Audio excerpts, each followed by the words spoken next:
Gold, trusted gold buyers. మీరు తాకట్టు పెట్టిన బంగారాన్ని విడిపించి ఈ రోజు ఉన్న మార్కెట్ ధరకు కొనబడను.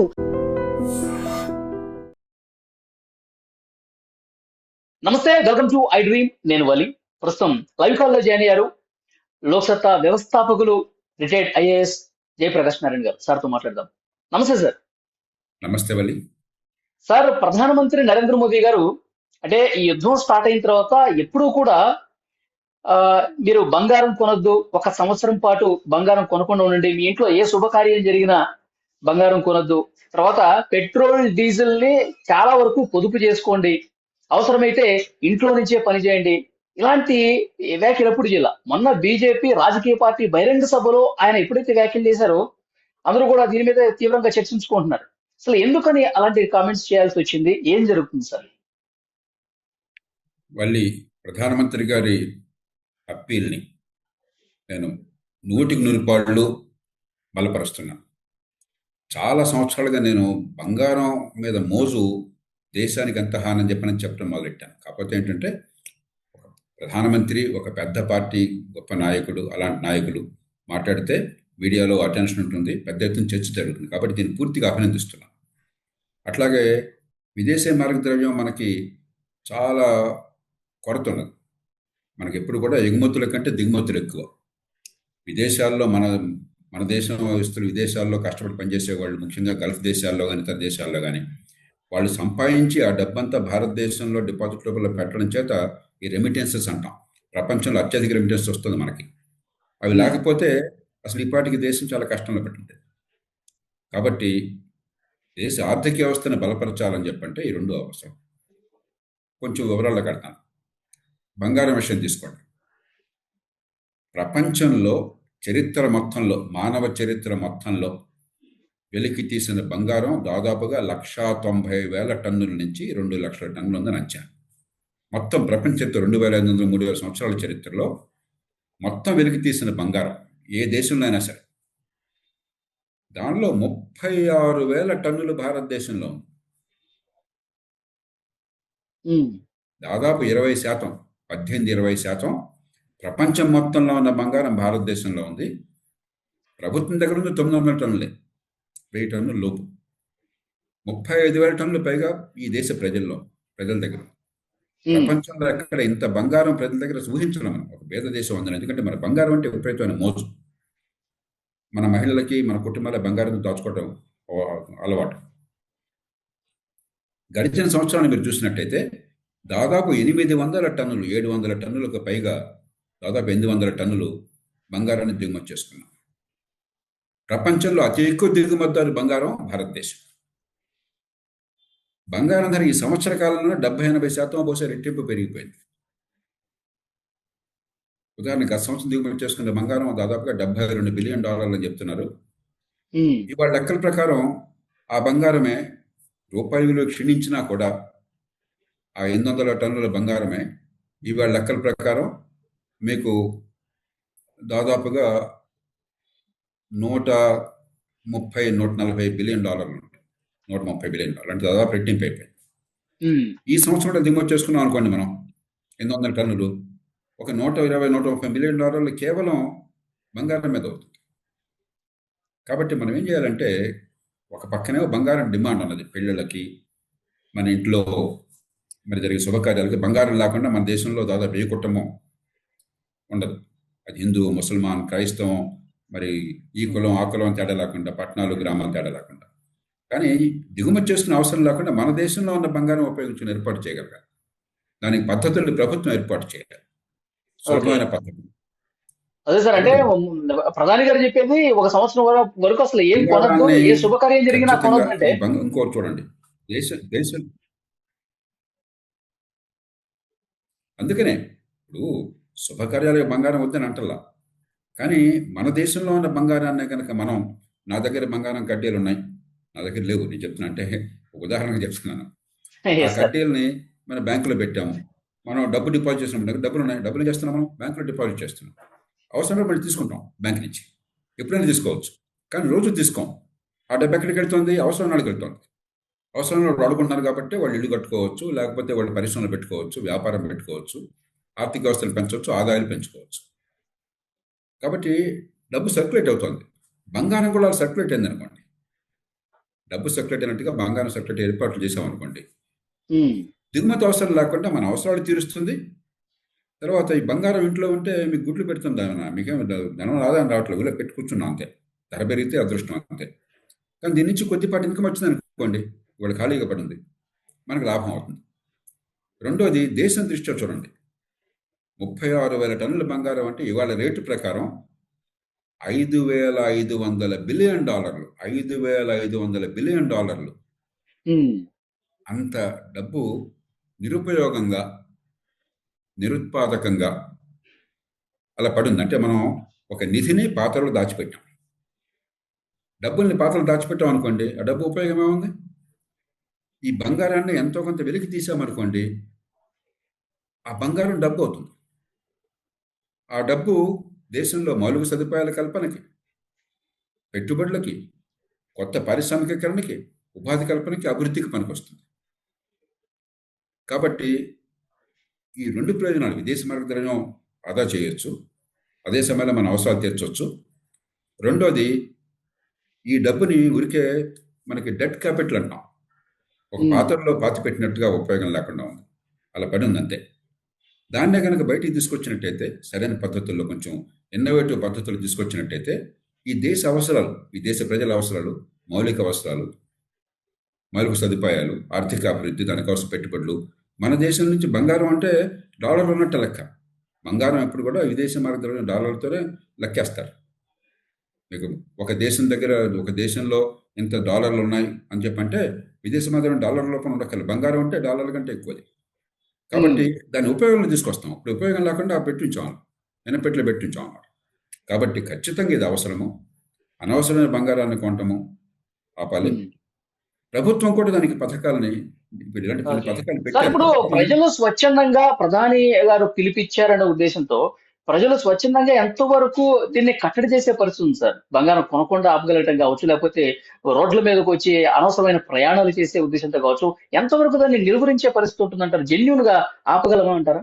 ఇప్పుడు అందరూ ఒక్క రోజున పద్ధతులు మార్చుకోరు, కానీ కాలక్రమేణా ఇప్పుడు మనం చర్చించినట్టుగా, మీరు ఇప్పుడు ఈ చర్చ పెట్టారు, మంచి చర్చ, నిజాయితీగా దీని గురించి మాట్లాడుకుని. ఇప్పుడు బంగారం ఉదాహరణకి, ఇప్పుడు మన ప్రేక్షకుల్లో చాలా మందికి ఇంత బంగారం మన దేశంలో ఉందని తెలియదు, ప్రపంచం మొత్తంలో బంగారం మన దేశంలో ఎక్కువ ఉందని తెలియదు, మన అవసరాలు తీర్చడానికి మన బంగారం సరిపోతుందని తెలియదు. ఇది ప్రజల్లోకి వచ్చింది అనుకోండి. ఇప్పుడు మీకు ఈ గ్యాస్ సిలిండర్లు ఏం చేశారు, స్వచ్ఛందంగా మీరు కాస్త వదులుకోండి అయ్యా, మీరు కూడా సబ్సిడీలు పెడితే ఖజానా డబ్బు ఖాళీ అవుతుందని చెప్పి చాలా మంది వదిలేసుకున్నారు కదా. అవును. కాబట్టి ఇది బలవంతమేం లేదు, ఎవరెవరిని బలవంతం చేయలేరు. కానీ దీంతో పాటు ప్రజలకు నచ్చ చెప్పడంతో పాటు హేతుబద్ధంగా, నిజాయితీగా, మరి అబద్ధాలు ఆడకుండా, ప్రాక్టికల్గా, ఆచరణ సాధ్యం రీతిలో నచ్చడంతో పాటు ప్రభుత్వం కూడా నేను ఇందాక చెప్పినట్టుగా కొన్ని పథకాలను ప్రవేశపెట్టాలి. నా దగ్గర ఉన్న బంగారాన్ని, మీ దగ్గర ఉన్న బంగారాన్ని బ్యాంకులో పెట్టి నాకేం నష్టం లేకుండా కొద్దిపాటి, ఒక 0.5% వడ్డీ వచ్చినా సరే, రేపు ఎప్పుడు కావాలో తీసుకొచ్చిన ఏర్పాటు చేస్తే, మన డబ్బు ఎట్లాగైతే సర్క్యులేట్ అవుతుందో బంగారం కూడా సర్క్యులేట్ ఏర్పాటు చేసినట్టయితే, అవసరం ఉన్న వాళ్ళకి బంగారం పెడుతుంది, మీకు అవసరం వచ్చినప్పుడు మళ్ళీ మీరు తీసుకోవచ్చు, ఊరికి ఇంట్లో ఎనపెట్లో కూర్చోకుండా. అప్పుడు దిగుమతులు ఆగిపోతాయి. కాబట్టి ఎవరికి నష్టం లేకుండా పథకాలను కనుక చిత్తశుద్ధితో ఏర్పాటు చేస్తే కాలక్రమేణా ఈ దిగుమతులు తగ్గుతాయి. ఇప్పుడు చూడండి, బంగారం మన దేశంలో మొట్టమొదటి దిగుమతి ఇంధనం, పెట్రోలియం ఉత్పత్తి. రెండో దిగుమతి బంగారం. ప్రపంచంలో ఏ దేశంలో రెండో దిగుమతి బంగారం లేదు, మొదటి దిగుమతి బంగారం లేదు, మన భారతదేశం ఒక్కటే ఉండదు. మరి ఇంత దిగుమతి చేసుకుంటుంటే ఎగుమతులు పెంచలేకపోయినట్టయితే దేశం ఏమవుతుంది? 1991లో ఏమైంది? ఆర్థిక సంక్షోభం ఎందుకు వచ్చింది? దిగుమతి చేసుకోవడానికి 2 వారాలు 3 వారాలు దాటి మనకి డబ్బులు లేకుండా పోయినాయి. అప్పుడు నరసింహరావు గారు, మన్మోహన్ సింగ్ ప్రభుత్వం వచ్చి అది కాస్త కొన్ని మార్పులకి శ్రీకారం చుట్టారు. ఇందిరాగాంధీ గారు అంతకు మునుపు 1970 దశకంలోనే బంగారం కొనదని విజ్ఞప్తి చేశారు. అటల్ బిహారీ వాజ్పేయి గారు ఈ పెట్రోల్ ధరలు పెరిగినప్పుడు ఆయన పార్లమెంట్కి జట్కాలో వెళ్ళారు. అంటే జట్కాల రోజు వెళ్తారని కాదు, అంటే మనందరం పొదుపు ప్రధానం పాటించాలి, దిగుమతి చేసుకుంటున్నాం ఈ ఇంధనాన్ని.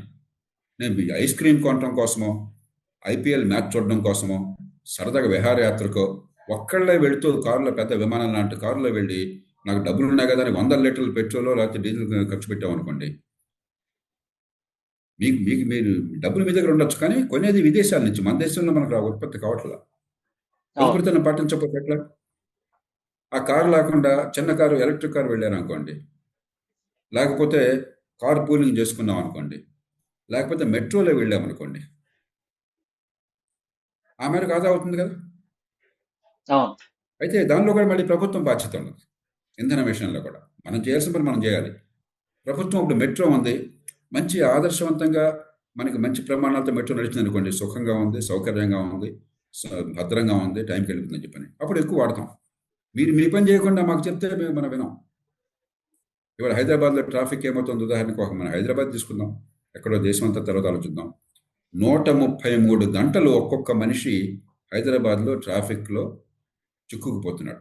ఏడాదికి 133 గంటలు విలువైన సమయాన్ని పనికి పనివేయడం. మీకు నాకు ప్రతి ఒక్కళ్ళకి, మీకు మీ జీవితంలో మీరు చూడండి, మీరు కారులో వెళ్ళినా, లేకపోతే స్కూటర్ మీద వెళ్ళినా, లేకపోతే మరొక వెళ్ళినా కూడా ఎంత ట్రాఫిక్లో ఎన్నిసార్లు ఎదుర్కొంటున్నాం మనం.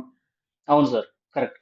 దాని బదులు పబ్లిక్ ట్రాన్స్పోర్ట్ని బాగు చేయాలి ప్రభుత్వం, దాన్ని ఆకర్షణీయంగా చేయాలి, భద్రంగా చేయాలి. మనకు మెట్రో ఉంది హైదరాబాద్, 22,000 కోట్ల రూపాయలు ఖర్చు పెట్టారు మెట్రో నిర్మాణం కోసం అని చెప్పని.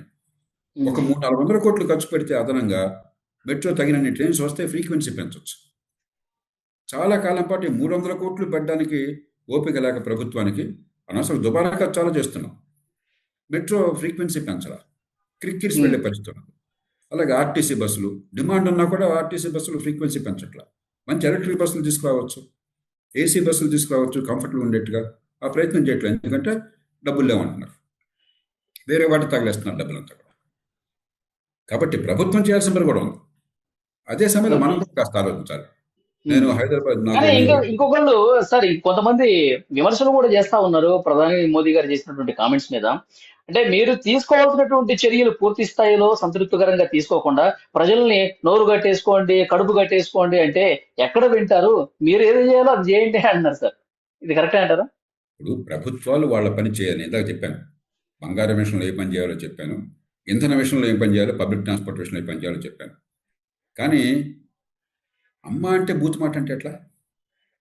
దీనిలో నోరు కట్టుకోవటం, కడుపు కొట్టుకోవటం ఎక్కడుంది? అరే, పొదుపుదనాన్ని పాటిద్దామయ్యా, ఇంధనం దిగుమతి చేసుకుంటున్నాం. ఇంధనం ఏమైంది? మనకి 20% ఇంధనం ప్రపంచానికి తగ్గిపోయింది ఒకసారి. దాదాపు 15-20 మిలియన్ బ్యారెల్స్ ప్రతిరోజు వచ్చేది మనకు ఆ గల్ఫ్ ఆఫ్ హార్ముజ్ నుంచి, అరేబియన్ గల్ఫ్ లేకపోతే పర్షియన్ గల్ఫ్ నుంచి వచ్చేది ఆగిపోయింది ఈ యుద్ధం వల్ల. దానివల్ల ఏమైంది? ఇప్పుడు ఇంధనం అనేది ఇది మామూలు వస్తువు కాదు. కూరగాయలు, ఒక కూరగాయ ధర పెరిగితే ఇంకో కూరగాయ కొనుక్కుంటాం. ఇంధనం అట్లా కాదు. ఇంధనం లేకపోతే మనం బతకలేం. కాబట్టి ధర చాలా రెట్లు పెరుగుతుంది. అందుకే 20%, 15% కొరత ఉన్నా కూడా ఇంధనం ధర $60 ఉన్నదల్లా ఇప్పుడు $130-140 వెళ్ళిపోతుంది స్పాట్ మార్కెట్లో. అవును సార్. దానివల్ల రవాణా రంగం మీద కూడా విపరీతమైన భారం పడి ఇక అన్ని వస్తువులు కొనసాగిస్తే 200 వెళ్ళొచ్చు రేపు పొద్దున. విదేశీ మారదనం మనకేమవుతుంది? మనం దేశంలో 5.5 మిలియన్ బ్యారెల్స్ రోజుకి మనం దిగుమతి చేసుకుంటున్నాం. 5.5 మిలియన్ బ్యారెల్స్, 5 లేక 5.5, $120-130 కొనుక్కున్నట్టయితే అంతే లెక్కేసినా కూడా 5 మిలియన్ బ్యారెల్కి రోజుకి $600 మిలియన్ మనం దిగుమతి చేసుకోవాల్సి వస్తుంది. $600 మిలియన్ 340 రోజులకి $200 బిలియన్ పైగా ఒక్క ఇంధనం మీద ఖర్చు అవుతుంది. $200 బిలియన్ పైగా. బంగారం మీద $130 బిలియన్ ఖర్చు పెట్టి, ఇంధనం మీద $200 బిలియన్ పైగా ఖర్చు పెట్టి, మన దేశంలో లేనిది వాళ్ళకి డబ్బులు ఇచ్చి, మన దేశంలో అప్పటికి కొరత తీరదు. ఎందుకంటే కొరత ఉంది. మీరు ఏ రేటుకి వచ్చినా కూడా, మనకి తక్కువ కొన్నా కూడా ప్రపంచ మార్కెట్ రేటు పెరిగిపోయింది. ఈ డబ్బు మన దేశంలో వెళ్ళట్లా, మన ప్రజలకు వెళ్ళట్లా, మన కంపెనీలకు వెళ్ళట్లా. ఇది ఏ రకంగా మంచిది? ఇది ఆపండయ్యా అని చెప్పంటే అది ఏ రకంగా తప్పు అవుతుంది? అమ్మ అంటే బూజు మాట అంటే ఎట్లాగా? ఇది ఒక చాలా ప్రపంచం అంతా కూడా గడ్డు పరిస్థితిలో ఉన్నది. ఏదో సినిమాలో చెప్తారే క్లిష్ట పరిస్థితిలో ఉందని. నిజంగా క్లిష్ట పరిస్థితిలో ప్రపంచం అంతా ఉన్నది, మనం ఒక్కడమే కాదు, ప్రపంచం అంతా జాగ్రత్త తీసుకుంటాం. ఉదాహరణకి రోజుకి కేవలం డీజిల్ ధరలు పెంచకపోవటం వల్ల, పెట్రోల్ ధరలు పెంచకపోవటం వల్ల, ఎల్పిజి ధరలు పెంచకపోవటం వల్ల రోజుకి 1,000 కోట్ల రూపాయలని మన ఖజానాలో నష్టపోతున్నాం. రోజుకి 1,000 కోట్ల రూపాయలు. డబ్బు ప్రధానమంత్రి జేబులోంచి రావటంలా, రాహుల్ గాంధీ గారి జేబులోంచి రావటంలా, రేవంత్ రెడ్డి గారి జేబులోంచి రావట్లా, మన పన్నుల డబ్బే. దీనికి ఖర్చు ఇప్పుడు పెడితే నెక్స్ట్ వీక్ 1 వీక్ లో ధరలు పెరుగుతాయండి సార్. ధరలు పెరుగుతాయి, నేషనల్ హైవేస్ రావు, ఉమ్, లేకపోతే మీకు ఇన్ఫ్రాస్ట్రక్చర్ మౌలిక సదుపాయాలు రావు, పెట్టుబడులు రావు, ఆర్థిక ప్రగతి ఉండదు, ఉపాధి ఉండదు. కాబట్టి ధరలు ఖచ్చితంగా పెంచి తీరాలి. కనీసం 10-12 రూపాయలు 15 రూపాయలు పెంచకపోతే 16 రూపాయల దాకా నాకు గుర్తున్నంత వరకు పెట్రోల్ మీద, 18 రూపాయల దాకా డీజిల్ మీద, ఉమ్, మనం ఒక్కొక్క లీటర్ మీద నష్టపోతుంది. మరి నా ఈ ఐస్ క్రీమ్ కొట్టడం కోసం చెప్పి నాకు కారు కావాలన్నా, విమానం లాంటి కారు కావాలన్నా, అది అంత జీవిత అవసరమా? అది కొంచెం పొదుపు చేయండి అని చెప్పంటే అది పాపమా? హైదరాబాద్ నగరాన్ని తీసుకోండి, 81 లక్షల వాహనాలు ఉన్నాయి ఇక్కడ. ఉమ్, రోజుకు 2000 వాహనాలు యాడ్ చేస్తున్నాం. గత 10 ఏళ్లలోనే రెట్టింపైన వాహనాల సంఖ్య, రెట్టింపు దాటినాయి. గత 10 ఏళ్లలోనే 100% దాటినాయి. రోజుకు 2,00,000 పైగా అదనంగా వాహనాలు వస్తున్నాయి. ప్రపంచంలో మన దేశంలోనే మీరు బెంగళూరుతో మన బొంబాయితో లేదా ఢిల్లీతో పోల్చినట్టయితే మన వాహనాల సంఖ్య జనాభా రీత్యా చూస్తే చాలా ఎక్కువ. లండన్ కంటే ఎక్కువ, న్యూయార్క్ కంటే ఎక్కువ, షాంఘై కంటే ఎక్కువ, సింగపూర్ కంటే ఎక్కువ. ఎందుకని? పబ్లిక్ ట్రాన్స్పోర్ట్ని బాగు చేయలేకపోయేసరికి, మంచి ప్రమాణాల పబ్లిక్ ట్రాన్స్పోర్ట్ సుఖవంతమైనది, సౌకర్యమైనది, భద్రమైనది లేకపోయేసరికి అందరూ పాపం నిరుపేద వర్గాలు కూడా మనకి స్కూటరు లేకపోతే కారు వాడాల్సి వస్తుంది. మధ్యతరగతి వర్గాల కారు, నిరుపేద వర్గాల స్కూటర్లు. బలవంతంగా ఎవరు ఆపం, కానీ అందుకని ప్రభుత్వం చేయాల్సిన ప్రభుత్వం చేయాలి. పబ్లిక్ ట్రాన్స్పోర్ట్ని మెరుగు చేయాలి. నిన్న మోదీ గారు చెప్పారు సార్, స్కూళ్ళు కాలేజీలు కూడా ఇక ఆన్లైన్ క్లాసులు పెట్టుకోండి, దాదాపు ఒక 6 నెలల పాటు ఆన్లైన్ వర్చువల్ గా మీట్ అయితే బాగుంటుంది అని కూడా అన్నారు. ఎంత వీలుంటే అంత. ఇప్పుడు నేను ఈ గొడవంతా లేకమనిపే ఎప్పుడు ఎలక్ట్రిక్ కారే వాడతాను. హైదరాబాద్ నగరంలో 195 పాటు నేను ఎలక్ట్రిక్ కార్, చిన్న ఎలక్ట్రిక్ కార్ నెక్సాన్ వాడతాను. దూర ప్రయాణాలకి మరి మన దేశంలో ఇంకా ఛార్జింగ్ అది రాలేదు కాబట్టి మరి తప్పనిసరిగా పెట్రోల్, డీజిల్ కార్ వాడాల్సి వస్తుంది. కానీ రేపొద్దున ఎలక్ట్రిక్ వెహికల్స్ వాడే విధంగా ప్రభుత్వాలు కూడా కొంత సౌలభ్యం కల్పించాలనుకుంటా సార్. కరెక్ట్. ఇప్పుడు ఎలక్ట్రిక్ కార్ సబ్సిడీ ఇచ్చారు కొంతకాలం. ఈ మధ్యన ఛార్జింగ్ కోసం అని చెప్పని ఎక్కడ అన్ని చోట్ల ఛార్జింగ్ ఉండేట్టుగా ఇంటర్ఫేస్ బాగు చేయడం కోసం ఏర్పాట్లు చేస్తున్నారు.